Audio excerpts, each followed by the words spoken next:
संस्कृत व्याकरण एवं रचना class 8। Last video में हमने चैप्टर ग्रामर पोर्शन का चैप्टर नंबर 1 का जो था यहाँ तक कंप्लीट कर लिया था, उपध्मानीय तक। अब हमें वर्णों के उच्चारण स्थान पढ़ने हैं। पेज नंबर आप आ जाइए अपनी बुक के 3 पर। इसके उच्चारण स्थान से हमें पढ़ना है। उच्चारण स्थान वो होता है कि जब हम किसी भी वर्ण को बोलते हैं तो बोलते समय हमारे मुख में जो जीवा है हमारी, वो किन किन चीजों को स्पर्श करती है, उसके आधार पर इसका उच्चारण स्थान होता है। तो चैप्टर में देखते हैं हम वर्णों के उच्चारण स्थान। सभी वर्णों का उच्चारण स्थान उच्चारण मुख से होता है। उच्चारण में मुख के कि जिस अवयव की सहायता होती है उसे उच्चारण स्थान कहा जाता है। मुख में अनेक अवयव होते हैं, जैसे अवयव मतलब पार्ट्स है ना, जैसे कंठ, तालु, मुर्दा, दंत, नासिका आदि। वर्णों का उच्चारण इन्हीं अवयवों की सहायता से होता है। स्थान विभाजन निम्न रूप से किया जाता है। मतलब जब हम मुख से वर्ण बोलते हैं, तो मुख से कोई भी वर्ण निकलता है तो क्या होता है, उसको किसी न किसी अवयव के या किसी न किसी पार्ट के यूज होते हुए ही निकलता है। उस पार्ट से टकराकर फिर ही वर्ण बाहर निकलता है। तो जिस पार्ट से हमारा जो वर्ण टकराता है वो उसका उच्चारण स्थान होता है। इसी तरह से फर्स्ट देखिए आप, कंठ, अकुह विसर्जनीय नाम कंठ, ये इसका सूत्र है। अब देखिए ये अर्थात अ, आ, क वर्ग और विसर्ग, इनका उच्चारण स्थान कंठ है। अब देखिए ये अगर सूत्र याद होगा तो आपको पता चल जाएगा इससे कि कौन कौन से वर्ण इसमें आते हैं। जैसे अ में आ गए अ और आ, फिर कु में आ गया क वर्ग, फिर आ गया ह और वी में आ गया विसर्ग। इनका उच्चारण स्थान क्या होता है, कंठ। अब आप देखिए मैंने जो बताया वही था बिल्कुल, अ, आ, क वर्ग, ह और विसर्ग, इनके उच्चारण स्थान क्या होता है, कंठ। और इनसे बोलने जाने वाले वर्णों को क्या कहते हैं, कंठ। इसी तरह से तालु, तालु का सूत्र होता है इचु यशानाम तालु। ई में दोनों ई आ गई, च वर्ग आ गया, य आ गया और श आ गया। इनका उच्चारण स्थान क्या होता है, तालु। और इनके और जो वर्ण होते हैं वो कहलाते हैं तालव्य वर्ण। और इन वर्णों को उच्चारण करने के लिए जीवा तालु को स्पर्श करती है। तालु मतलब हमारे जो टंग जो होती है हमारी, उसके ऊपर का जो पार्ट होता है वो होता है तालु। फिर आती है मुर्दा, ऋतु रसाना मुर्दा, इसमें आती है री और री, दोनों री आती है, ट वर्ग आता है, र आता है और श आता है। इनका उच्चारण स्थान होता है मुर्दा। इसके बाद में आते हैं दंत, दंत में आती है री, त वर्ग, ल और स, इनका उच्चारण स्थान क्या होता है, दंत। ये सभी सूत्र आपको याद होंगे तो आपको पहचानने में दिक्कत नहीं होगी कि आपके वर्णों का कौन से वर्ण का उच्चारण स्थान कौन सा है। नेक्स्ट पेज पर आ जाइए, पेज नंबर 4। अब आपका आता है ओष्ठ। ओष्ठ का अर्थ होता है होठ या लिप्स, है ना। तो उपध्मानीय वर्णों, उद्मानीय नामों ओष्ठो, उ और उ दोनों उ आ गए, प वर्ग और उपध्मानीय वर्ण कौन कौन से होते हैं, हमने पढ़े थे, प और फ, जिनके ऊपर रेफ लगा हुआ होता है। इनका उच्चारण स्थान क्या होता है, ओष्ठ। ठीक है। इन वर्णों का उच्चारण करते समय जीवा के माध्यम से दोनों ओष्ठ आपस में मिलते हैं। दोनों जो हमारे लिप्स है वो पास मिलते हैं। जैसे आप प बोलेंगे तो दोनों होठ जो एक दूसरे से मिलते हैं। ठीक है। नेक्स्ट देखिए आप, नासिका। नासिका जो होती है इयं गमन नान नासिका, इसका सूत्र होता है, आपकी बुक में नहीं दे रखा है। तो अब देखिए सभी वर्ग, जितने भी वर्ग पढ़े थे अपन ने, 5 वर्ग, 5 वर्गों का जो अंतिम वर्ण होता है, मतलब 5वां वर्ण वो होता है, उनका उच्चारण स्थान क्या होता है, नासिका। जैसे क वर्ग का क ख ग घ इय, तो इय क्या आ गया, नासिका में। प फ ब भ म किस में आ गया, नासिका में। क ख ट ठ ड ढ ण और त थ द ध न, इन सब का उच्चारण स्थान क्या होगा, नासिका। मतलब प्रत्येक वर्ग का 5वां वर्ण जो होता है उसका उच्चारण स्थान क्या होता है, नासिका। इसके साथ में कंठ, तालु।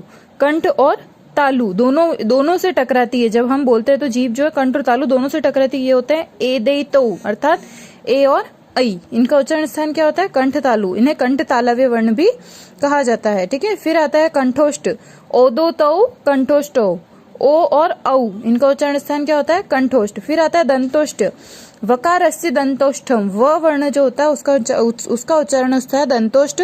इसका उच्चारण करते समय जीवा दांतों को स्पर्श करती है और होठ भी मुड़ते हैं। तो दंत और ओष्ठ, इसमें कंठ और ओष्ठ, इसमें कंठ और तालु, मतलब दो चीजें यूज में आती है, 2 पार्ट्स यूज में आते हैं। जीवामूलम, जीवामूलीय वर्ण जो होते हैं हमने पढ़े थे, ये ऐसे निशान लगे हुए थे जिनके पास में, ये होते हैं जीवामूलीय वर्ण। इनका उच्चारण स्थान क्या होता है, चंद्रमा की तरह निशान होता है वर्ण के पहले। इनका उच्चारण स्थान क्या होता है, जीवामूलीय ना, जीवामूल इनका उच्चारण स्थान होता है। चैप्टर आपका यहाँ पर कंप्लीट होता है। क्वेश्चन के आंसर्स आपको बुक में ही दे रखे हैं तो मुझे शायद समझाने की जरूरत नहीं पड़ेगी, बट फिर भी मैं एक बार आपको बता देती हूँ। देखिए क्वेश्चन आपको खुद ही करने हैं ये। अधोलिखितेषु वर्णेषु स्वरान पृथकम कृत्वा लिखत। इसमें आपको ये इतने सारे वर्ण दे रखे, इनमें से आपको स्वर कौन कौन से वो छाट कर लिखने हैं। फिर देखिए अधोलिखितेषु वर्णेषु स्पर्श वर्णान चित्वा लिखत। स्पर्श वर्ण कौन कौन से मैंने आपको जब पढ़ाते टाइम बताया था, स्पर्श व्यंजन, तो वो आपको इन सब में से छाट कर नीचे आंसर लिखना है। आंसर आपकी इसकी बुक में ही दे रखे हैं। फिर देखिए दीर्घ स्वर कौन, इसमें अधोलिखितेषु वर्णेषु दीर्घ स्वरान चित्वा लिखत। इसमें आपको दीर्घ स्वर, बड़े स्वर है ना, अ ई उ री, तो ये तो होते हैं आपके ऋस्व स्वर। अब दीर्घ स्वर में क्या होती है, जिसमें बड़ी मात्राएं होती है, जैसे बड़ा, जैसे आ ई, बड़ा ऊ री, ये सब क्या होता है, दीर्घ स्वर होता है। फिर अयोगवाह में सिर्फ 2 ही होते हैं, अम और अह, तो इसमें से आपको छांटने थे दोनों, ये यहाँ लिखने थे आंसर, ठीक है। नेक्स्ट देखिए अधोलिखितेषु वर्णेषु ऋस्व स्वरान पृथकम कृत्वा लिखत। ऋस्व स्वर मतलब छोटे वाले, सबसे छोटे, सबसे कम मात्रा काल का जिसमें समय लगता है, तो वो आ गए ये ई उ री री अ, है ना। नेक्स्ट देखिए ब वर्णस्य उच्चारण स्थानम किम अस्ति। अब देखिए हमने पढ़ा था ब वर्ण किस में आता है, प फ ब भ म, उपध्मानीय नाम ओष्टो, ये हमने पढ़ा था। उपध्मानीय नाम उ और प वर्ग में आता है ब, ये रहा, तो इसका उच्चारण स्थान क्या हो गया, ब का ओष्ठ, ठीक है।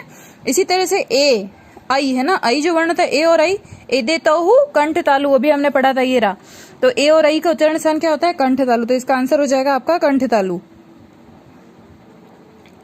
फिर देखिए वकारस्य, वकार का उच्चारण होता है दंतोष्ठ, तो यहाँ पे आ जाएगा आपका दंतोष्ठ, ठीक है। ये आपका अभी आपने मैंने जो बताया था आपको 2 की जगह 3 बता दिया था। आंसर आप देख लीजिएगा, आप यूं मत सोचिएगा मैंने गलत बताया है। मैंने आप आंसर देख रहे होंगे, यहाँ पे कंठोष्ठ आ रहा था, पर मैंने आपको बोला था कंठ तालु, क्योंकि मैंने आंसर 3 का बताया था। 2 आपका इधर दे रखा है ओ, औदो तो हो कंठोष्टम, ये हमने पढ़ा था यहाँ पर, ये देखिए ओ और औ का उच्चारण होता है कंठोष्टम, इसलिए यहाँ पर कंठोष्टम लिखा हुआ है, ठीक है। इस तरह से आपको देखना है कि कौन से वर्ण का उच्चारण स्थान कौन सा है। इनमें से आपको ये सूत्र याद होंगे, तभी आप ये क्वेश्चन कर पाएंगे, आपको इनके सूत्र याद करने हैं। नेक्स्ट देखिए आप, इसमें आपको करना है कि जो वर्ण है उसका उच्चारण स्थान जो है उससे आपको मैच करना है। तो जैसे ध दे रखा है, तो ध वर्ण का उच्चारण स्थान क्या है, त थ द ध न, ऋतु लसा नाम दंता, तो दंत इसका उच्चारण स्थान है, तो दंत से मैच करना है। इसमें भी आपको सेम करना है, दोनों का सेम है। इसी तरह से आप देखिए, आप राइट रॉन्ग पर आ जाइए। इसमें पीकः पदे उच्चारण स्थानम तालु अस्ति में क वर्ग का उच्चारण से अकुह विसर्जनीय नाम कंठ, कंठ होता है, तो यहाँ पे तालु दे रखा, तो ये रॉन्ग है। इसके बाद में अजय, अवर्ण का उच्चारण स्थान कंठ, सही है बिल्कुल, क्योंकि अकुह विसर्जनीय नाम कंठ, तो अ आता है उसमें। फिर आता है नमः, अत्र 2 वर्णों कंठ्यो न स्तः, यहाँ पर दोनों वर्ण कंठ नहीं है, बिल्कुल सही है, क्योंकि कंठ में क वर्ग आता है, न और म दूसरे में आते हैं। प प्लस ई, अत्र ई वर्ण का उच्चारण स्थान मूर्धा है, बिल्कुल सही है। ई वर्ण का इचु इचु इच्चु यशा नाम मूर्धा, हमने पढ़ा था। फिर दंत वर्ण का, द वर्ण का उच्चारण स्थान दंत्य है, तो बिल्कुल सही है ये। ऋतु लसा नाम दंता, त थ द ध न, बिल्कुल सही। फिर देखिए म वर्ण नासिक्य है, म वर्ण नासिक्य है, म वर्ण का उच्चारण स्थान क्या है, नासिका, बिल्कुल सही। फिर देखिए आप वकारस्य दंतोष्ठम, वकार वर्ण का उच्चारण स्थान दंतोष्ठ है, ओ वर्ण का उच्चारण स्थान दंतोष्ठ है, ये रॉन्ग दे रखे हैं आपको तीनों, आपको इनके आगे रॉन्ग का साइन लगाना है। चैप्टर आपका यहाँ पर कंप्लीट होता है। Thank you.